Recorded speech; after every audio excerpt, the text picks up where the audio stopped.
I'm constantly asked by diesel four-wheel drive owners, which is the best upgrade to suit their diesel four-wheel drive? The chip, the exhaust system, is it safe?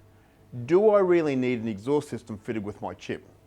Today I have a standard 79 series V8 diesel. I will be carrying out 4 different tests on the dyno and then real-world testing by towing an MDC XT10 caravan weighing 1.7 tonne up and over the Gateway Bridge. What I want to show you is the differences that are achieved safely from carefully fitting a Roo Systems chip and exhaust package. Testing includes, well, the first one is in standard format, the second one with a chip only fitted, the third one with exhaust only fitted, and the fourth one with the exhaust and the custom tuned chip. Each test on the dyno we will measure horsepower and torque at the wheels, and more importantly the air-fuel ratios. And then when we get out on the road, we'll have time trials accelerating from 60 kilometres an hour to 80 kilometres an hour, and more importantly on this testing, exhaust temperatures. This is going to be raw and to the point. No fluffy camera work to make it look pretty. Just real world figures and testing as it happens. Let's get into it.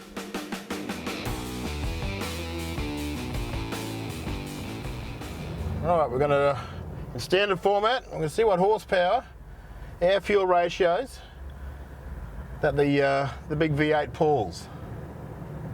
Now, the reason we put them on a dyno, how a dyno works, it's like a rolling road. We can simulate road conditions, we can simulate towing a caravan, we can simulate driving up like a mountain range, like a big hill with a caravan on the back.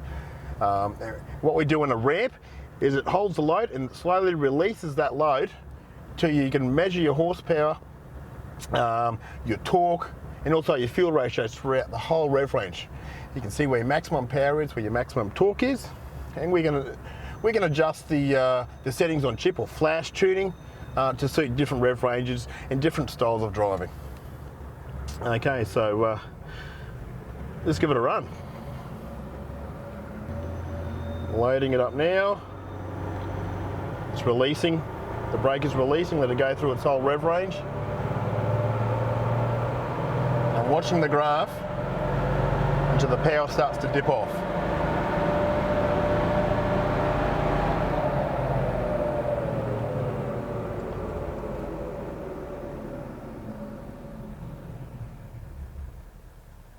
Interesting, we got to about 350 degrees on the exhaust temps then, but I'll get more into exhaust temperatures when we're out on the road testing with the trailer on the back.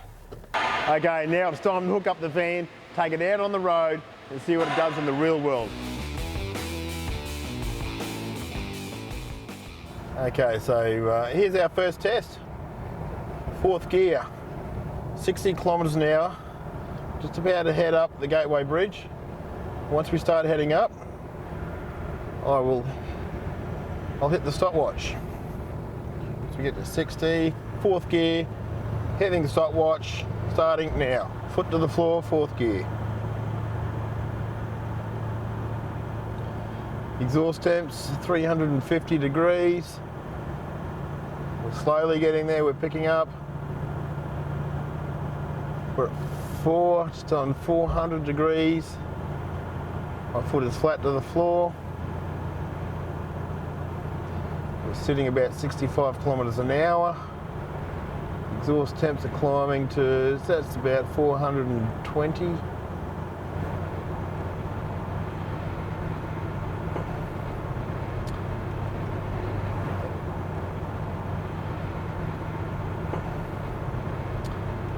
.70 kilometres an hour, 450 degrees.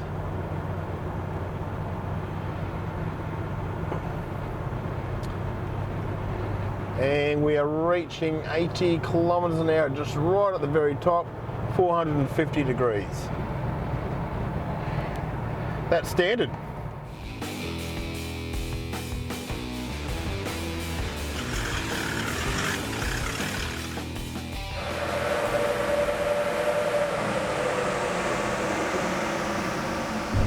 I'm at 60 kilometres an hour. I'm in 4th gear. Okay, stopwatch is going.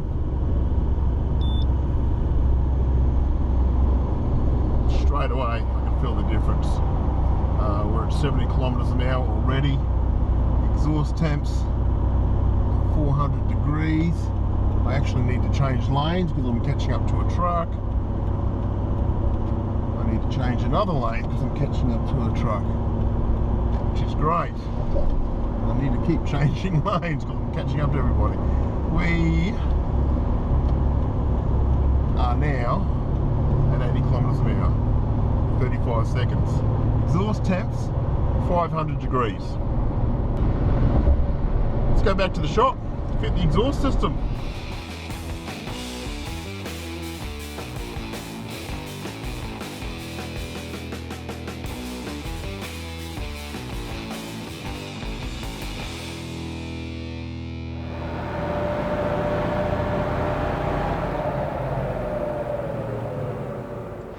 Obviously this is our standard run, 134.7 horsepower.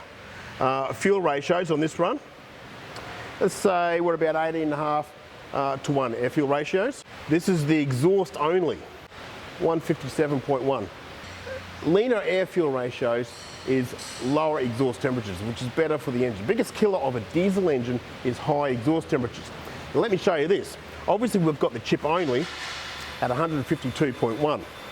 Now, the chip with the standard exhaust gave us better acceleration through low and mid range. But you can see here where we get to about 105 kilometers an hour in standard format and the chip only with no high flow exhaust, it starts to die off. And with the exhaust only, we're sitting in the middle there of standard and chip only. I hope I'm not confusing you too much. There's a lot to take in here. But the exhaust only will allow the engine to breathe better, which means there's more exhaust gases leaving through the larger diameter exhaust, which is more air coming in through the intake.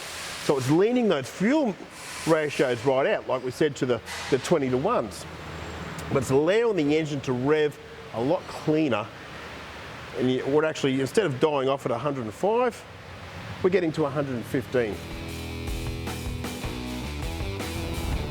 Okay, and away we go.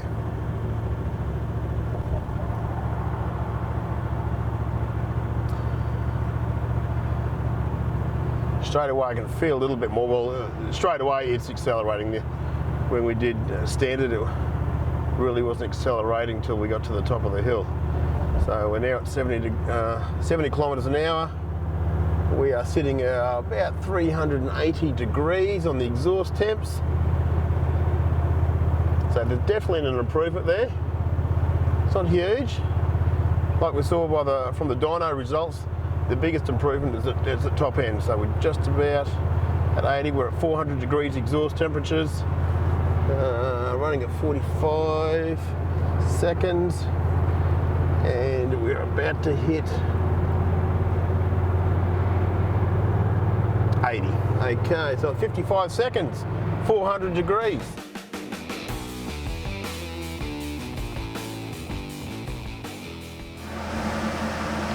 Right, well the chip and exhaust is now installed on the cruiser. We'll run up the dyno and see how we go.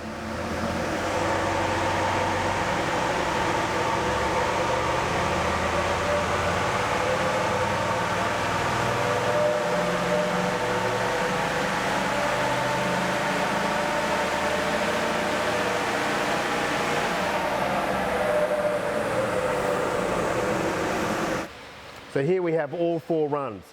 Standard off the shelf, chip only, exhaust only, and chip and exhaust. What does that mean? Let's have a look. We've got 170 rear wheel horsepower out of the chip and exhaust together. We have our standard run. Remember at 18.5 to 1 air fuel ratios. Now we've added another 35.3 horsepower with the chip and the exhaust together. We're actually running leaner fuel mixtures, roughly about 19 to 1 air fuel ratio. So it's slightly leaner, but we've got 35 more horsepower at the wheels. Acceleration through the whole rev range. So this is the big test. The chip and exhaust is turned on. I'm in fourth gear. I'll wait till we get on the incline, so that's under the signs up here. I'll hit the stopwatch. and then we'll nail it. Okay, we are going now. Feel that straight away. You're at 70 already. Exhaust temp's 350.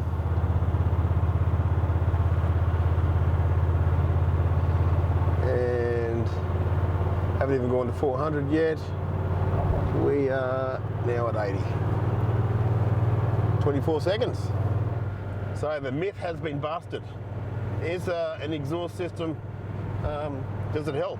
Absolutely it does. Does it give you more horsepower and torque? Yes, it does. Does it lean out exhaust temperatures? Yes, it does. We've got safer exhaust temperatures, we've got safer, leaner air-fuel ratios. Our acceleration time, so our torque is coming in at a lot lower RPMs. The drive that we have is phenomenal. We've done that in 24 seconds from 60 to 80, compared to the chip only at 35 seconds, and we're running much leaner. So there's your answer. Yes, a chip by itself, yes, gives you more horsepower. An exhaust by itself gives you more top-end horsepower. A chip and exhaust together, it's an all-round fantastic package. The fuel economy is going to be much better because less pedal effort needed to achieve these speeds. Lower exhaust temperatures, so it's safer for towing, and running leaner air-fuel ratios and lower exhaust temperatures than stock standard. Knocked over 30 seconds on that time trial. So there you have it. The results speak for themselves. Leaner fuel mixtures, lower exhaust temperatures. To find out what a Roo Systems chip and exhaust package can do to your diesel four-wheel drive, give the guys a call on 1300 305 709. I'm going four-wheel driving. See ya.